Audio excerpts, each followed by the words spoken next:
तुम्ही इथं बसलेल्या पोराला मोटिवेशनची काय गरज आहे? ह्या बाजूला बसलेल्या खुर्चीवर आपला बाप बसलाय, बाजूला बसलेल्या खुर्चीवर आपली माय बसली.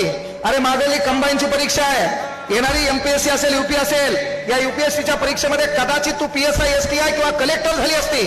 कंबाईन मार्फत पीएसआय एसटीआय झाली असती, एमपीएससी मार्फत डेप्टी कलेक्टर झाली असती, किंवा यूपीएससी मार्फत कलेक्टर झाली असती. लोकांना कळलं असतं तू इथं बसली. तू हा विषय सोडून द्या. ह्याच विचार मंचावर बसलेल्या सन्मान्य मान्यवरांनी ती ह्या बापाला इथल्या खुर्चीवर आणून बसविलं असतं.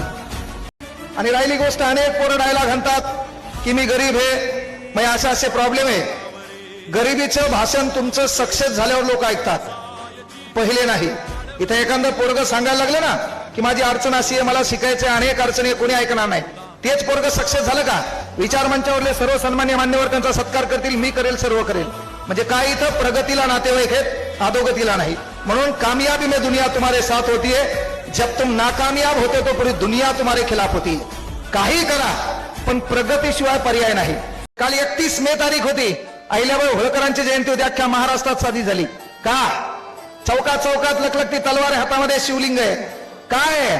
अरे जी लोक आपल्यासाठी जगली ती लोक आपण आपल्या लक्षात ठेवली, जी लोक घरापर्यंत जगली ती लोकांच्या लक्षात राहिली नाही. म्हणजे आपल्या घरात आपल्या पंजोबाचा फोटो नाही, मात्र महाराष्ट्राच्या चौका चौकामध्ये लखलखती तलवार घेऊन चेहऱ्यावर तेज असताना एक महापुरुष उभा आहे, त्याचं नाव छत्रपती शिवाजी महाराज आहे. ही साधी सुधी गोष्ट नाही. अरे आपलं काम आहे, आपल्याला ते करावं लागेल. आपल्याला परिवर्तन करायचं ना, कुठल्या भाषणाची गरज नाही. हे रोकटोक सांगायला. आजकाल हुतू आलापा प्रेरणादायी वक्ते, त्या प्रेरणामुळं याच्या जवळची प्रेरणा निघून गेली. कळलं का? हे कॉमन गोष्ट लक्षात ठेवा. काही दलिंदर मी असं पाहिले, मोटिवेशनल भाषण ऐकायला आणि ऐकता ऐकता झोपी गेलं. आता मला सांग, मोटिवेशन भाषण ऐकता ऐकता तू झोपी गेला असेल तर तू ह्यात बदल कोण घडविणार आहे? इथं काही पोलीस भरतीचे पोरं असतील, गोरगरिबांचं लेकरू असते, आपला बाप व्यसनाधीन असेल, गावातल्या दलिंदर लोकांच्या नादी लागून कदाचित दारू पेत असेल, तर एक छोटंसं परिवर्तन करायचंय.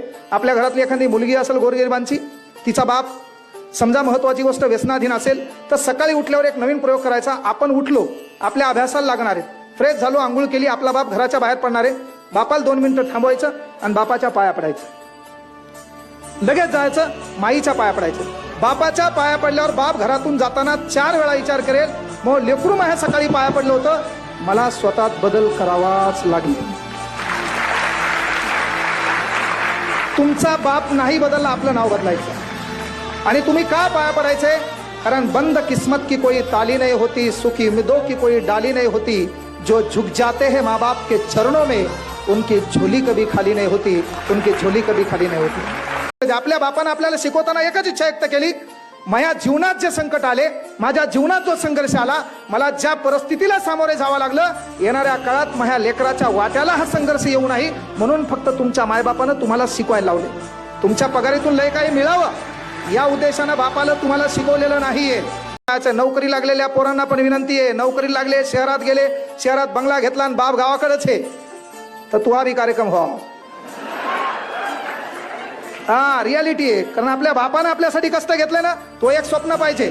बापाची इच्छा शहरात राहायची नाही, गावात एक 10-12 खणाचं माळवत बांध, त्या माळवतामध्ये पुढं काय कर, पुढं बैठक व्यवस्था कर, त्या बैठकीमध्ये बंगाई बांध, त्या बंगाईत तुझ्या मायबापाला बसव, झोका दे, त्यांचा फोटो काढून तुझ्या घरातल्या बैठकीतला, म्हणजे तुझ्या बायकोला कळेल की माझ्या बापाचा आदर करावा लागते. हे तुझं काम आहे, हे आपण करायचंय.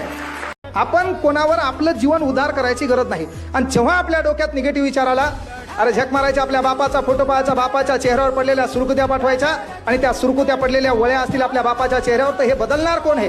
गावामध्ये सरपंच आहे, गावामध्ये तलाठी आहे, गावामध्ये प्रशासकीय अधिकारी आहे.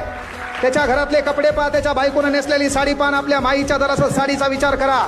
तेव्हा वाटलं पाहिजे मर्द म्हणून घ्यायचंय, मिशीवर ताव द्यायचं आणि सांगायचं, चला हे परिवर्तन आपण करून दाखवणार आहे. गावात कुठतरी बंगई असेल, पोरीला एक कळकळीची विनंती आहे, त्या इंस्टाग्राममध्ये स्नॅपचॅटवर फोटो काढून बिनाकामी बेजार होऊ नका. रियालिटी. कारण मुळात थांब मारुती मंदिराच्या मागं राहतो तू, त्यामुळं मारुती महाराज कोमात गेले, तू काल ताण द्याला मला?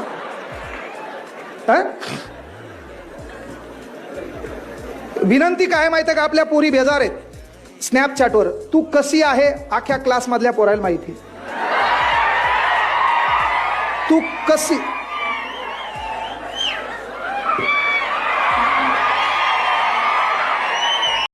आणि म्हणून एक गोष्ट आवर्जून लक्षात घ्या, जिंदगी 1 मिनट में नहीं बदलती, लेकिन 1 मिनट का फैसला पूरी जिंदगी बदल देता है मेरे दोस्तों.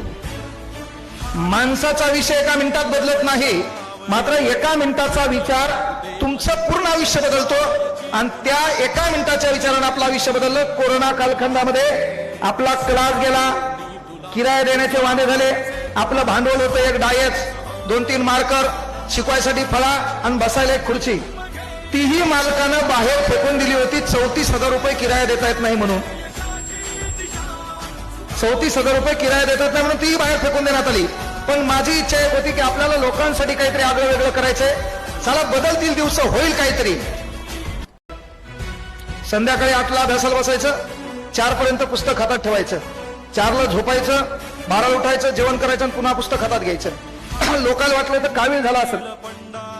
पण त्या 9 महिन्याच्या अभ्यासावर लक्षात घ्या, मी DRCTचा निकाल माझ्यातून गेला, मी फॉरेस्ट मध्ये लागलो, मात्र आपल्यातला किडा होता शिक्षक व्हायचा.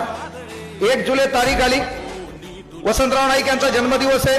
महाराष्ट्र राज्यामध्ये कृषी दिन म्हणून साजरा केला जातो है ना. भारतामध्ये डॉक्टर डे म्हणून साजरा केला जातो. ज्याला डॉक्टर व्हायचं त्यांनी लक्षात घ्या. तर बाबा त्या दिवशी मी एकच ठरवलं, आपले दिवस वाईट येतील, चांगले येतील, पण मला जे आवडतं ते मला करायचे. आणि म्हणून एक गोष्ट आवर्जून लक्षात घ्या, जिंदगी 1 मिनट में नहीं बदलती, लेकिन 1 मिनट का फैसला पूरी जिंदगी बदल देता है मेरे दोस्तों. पण एक गोष्ट लक्षात घ्या, दैनंदिन जीवन जगत असताना रस्त्यात कधी आपण कुत्रं पाहतो, ते भुकेने मेले आपण पाहिलं नाहीये. आपल्या लेकराला आपल्याला वाहक करायचे. एखाद्या गल्ली बोळ्यामध्ये कुत्रं दिसलं ना, त्या कुत्र्याला हाड म्हणल्यावर कुत्रं पळून जाते, पण त्याच गलीत वाहक आला ना, अच्छे पळून जाते. आपल्याला का वाहक बनायचे, तर त्याचं कारण होतं, ठरवलं बाबा की जर आपल्याला क्लास टाकायचा असेल तर पहिल्यांदा आपल्याला अभ्यास करावा लागेल. 9 महिने त्या परभणीमध्ये मी कोणाला दिसलो नाही. संध्याकाळी 8ला अभ्यासाला बसायचं, 4 पर्यंत पुस्तक हातात ठेवायचं, 4ला झोपायचं, 12ला उठायचं, जेवण करायचं आणि पुन्हा पुस्तक हातात घ्यायचं. लोकांना वाटलं तर कावीळ झाला असेल. पण त्या 9 महिन्याच्या अभ्यासावर लक्षात घ्या, मी DRCTचा निकाल माझ्यातून गेला, मी फॉरेस्ट मध्ये लागलो.